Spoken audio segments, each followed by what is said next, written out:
آغاز میں عوام کے لیے اچھی خبر نہیں ہے کہ مہنگائی میں پسی عوام پر حکومت نے ایک اور بم گرایا ہے، ایک اور وار کیا ہے۔ پیٹرول مزید 14 روپے 85 پیسے فی لیٹر مہنگا ہو گیا۔ لائٹ ڈیزل اور مٹی کا تیل 18 روپے 83 پیسے فی لیٹر مہنگا ہو گیا ہے۔ پیٹرول کی نئی قیمت 248 روپے 74 پیسے فی لیٹر ہو گئی۔ عوام پر مہنگائی کا ایک اور بوجھ پڑے گا۔ ڈیزل کی قیمت میں ڈیزل کی جو قیمت ہے اب 276 روپے 54 پیسے فی لیٹر ہو گئی ہے۔ اسی پر وزیر خزانہ مفتاح اسماعیل نے کہا ہے کہ عمران خان نے IMF سے معاہدہ توڑ کر 233 ارب روپے کا نقصان کیا، ہم نے معاہدہ بحال کیا۔ جو پچھلے سال 233 ارب روپے کا نقصان کیا ہے عمران خان کی حکومت میں IMF کا معاہدہ توڑ کے، تو اس کو معاہدے کو بحال کیا جائے اور اس کے تحت ہم قیمت پھر سے بڑھائیں۔ PDL کے اندر 10 روپے ہم کو پیٹرول کی قیمت میں اور 5 روپے ہم کو ڈیزل کی قیمت میں PDL کی لیوی لگانا ہے۔ بین الاقوامی منڈی میں بھی تیل کی قیمت بیچ میں کم ہوئی تھی لیکن پھر بڑھ گئی ہے، لہٰذا جو پیٹرول موٹر گیسولین جو 233 روپے 79 پیسے کا تھا، اس میں 4 روپے 85 پیسے کی انکریز آئی ہے قیمت میں، 10 روپے اس پہ PDL لگائے تو 14 روپے بڑھائے، 14 روپے 85 پیسے بڑھاتے ہیں تو پیٹرول کی قیمت نئی قیمت 248 روپے 74 پیسے ہوگی۔ ڈیزل جس کی قیمت 263 روپے کی تھی تقریباً، اس پہ 8 روپے 23 پیسے قیمت میں اضافہ ہوا ہے۔ 5 روپے اس میں اگر ہم ٹیکس لگاتے ہیں، 13 روپے 23 پیسے اس کی قیمت بڑھاتے ہیں تو یہ 276 روپے 54 پیسے کا ہو جاتا ہے۔ اسی طرح کیروسین آئل جو ہے اس کی اب اس میں 18 روپے 83 پیسے کی انکریز آئی ہے، 211 روپے کی اس کی تقریباً قیمت تھی، تو اب نئی قیمت جو ہے وہ 230 روپے 26 پیسے آئی ہے، اس پہ بھی 5 روپے PDL لگائے۔ اور لائٹ ڈیزل آئل جو کہ 207 روپے تھا، جس کے 13 روپے 68 پیسے اس کی قیمت بڑھی ہے، 5 روپے اس پہ ٹیکس لگے گا تو 18 روپے 68 پیسے اس کی قیمت بڑھائی جائے گی اور 226 روپے 15 پیسے کا ہوگا۔ عوام نے پیٹرولیم مصنوعات کی قیمتوں میں اضافہ مسترد کر دیا ہے۔ شہریوں کا کہنا ہے کہ مہنگائی کی وجہ سے جینا محال ہو گیا۔ حکومت نے غریب سے 2 وقت کی روٹی بھی چھین لی ہے۔ ان کے آگے تو 4 گاڑیاں ہوتی ہیں، ان لوگوں کو اس چیز کا کیا احساس ہوگا کہ غریب عوام کس طرح پیٹرول کو سامنا کرے گی۔ ہمارے حکمرانوں کی شاہ خرچیاں ہیں جو کہ ہمیں بھگتنا پڑ رہی ہے۔ جب تک عوام میں سے آدمی نہیں آئے گا یہ مسئلے چلتے رہیں گے۔ کہ وہ مہنگائی مارچ فیک تھا یا جو ابھی آپ پیٹرول پرائس بڑھا رہے ہیں یہ فیک ہے، کیونکہ دونوں میں کھلا تضاد ہے۔ سے ٹوٹل کا ٹوٹل امپیکٹ جو جا رہا ہے وہ غریب عوام پہ جا رہا ہے۔ چاہے پیٹرولیم پرائسز انکریز ہوں گی تو جو مزدور طبقہ وہی پسے گا۔ بہت زیادہ فرق پڑ رہا ہے نا، غریب عوام اور غریب سے غریب تر ہوتا جا رہا ہے۔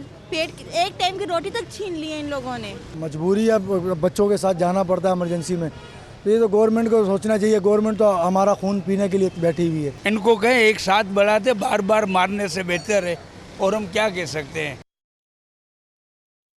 آگے بڑھتے ہیں۔ لاہور ہائی کورٹ نے وزیر اعلیٰ پنجاب کے انتخاب کے لیے دوبارہ گنتی کرانے کا حکم دے دیا۔ عدالت نے گورنر پنجاب کو آج 4 بجے پنجاب اسمبلی کا اجلاس بلانے کی ہدایت کر دی ہے۔ ووٹوں کی گنتی تک حمزہ شہباز وزیر اعلیٰ رہیں گے۔ بینچ کے رکن جسٹس ساجد محمود سیٹھی نے فیصلے سے مشروط طور پر اختلاف کیا۔ لاہور ہائی کورٹ کے جسٹس صداقت علی خان کی سربراہی میں 5 رکنی بینچ نے حمزہ شہباز کے بطور وزیر اعلیٰ انتخاب کے خلاف ایک ہی نوعیت کی مختلف درخواستوں پر فیصلہ سنایا۔ لارجر بینچ میں جسٹس شاہد جمیل خان، جسٹس شہرام سرور چودھری، جسٹس طارق سلیم شیخ، جسٹس ساجد محمود سیٹھی شامل ہیں۔ فیصلہ 4-1 کے تناسب سے سنایا گیا۔ بینچ کے رکن جسٹس ساجد محمود سیٹھی نے دیگر 4 ساتھی ججز کے فیصلے سے مشروط طور پر اختلاف کیا۔ لارجر بینچ نے 8 صفحات پر مشتمل فیصلے میں حکم دیا ہے کہ گورنر پنجاب 1 جولائی شام 4 بجے اسمبلی کا اجلاس بلائیں۔ اجلاس میں ری کاؤنٹنگ ہوگی۔ ووٹوں کی گنتی کے بعد حمزہ شہباز مطلوبہ تعداد حاصل کرنے میں ناکام ہوتے ہیں تو فوری طور پر انہیں ڈی نوٹیفائی کیا جائے۔ ڈی نوٹیفائی ہونے کے بعد دوبارہ پولنگ ہوگی اور زیادہ ووٹ حاصل کرنے والا وزیر اعلیٰ پنجاب ہوگا۔ وزیر اعلیٰ کے انتخاب کا پروسیس مکمل کیے بغیر اجلاس ملتوی نہیں ہوگا۔ وزیر اعلیٰ پنجاب کے انتخاب میں ووٹوں کی دوبارہ گنتی کے عمل کے دوران تمام ادارے عدالتی احکامات پر عمل درآمد کے پابند ہوں گے۔ عدالت نے فیصلہ دیا کہ گورنر پنجاب نومنتخب وزیر اعلیٰ سے بغیر کسی ہچکچاہٹ کے حلف لیں گے۔ گورنر اگلے روز 11 بجے تک حلف لینے کے پابند ہوں گے۔ عدالت نے یہ بھی قرار دیا کہ گورنر پنجاب وزیر اعلیٰ کے انتخاب کے ضابطہ اخلاق کے بارے میں کوئی رائے نہیں دیں گے۔ عدالتی فیصلے میں یہ بھی کہا گیا ہے کہ ووٹوں کی گنتی تک حمزہ شہباز وزیر اعلیٰ رہیں گے۔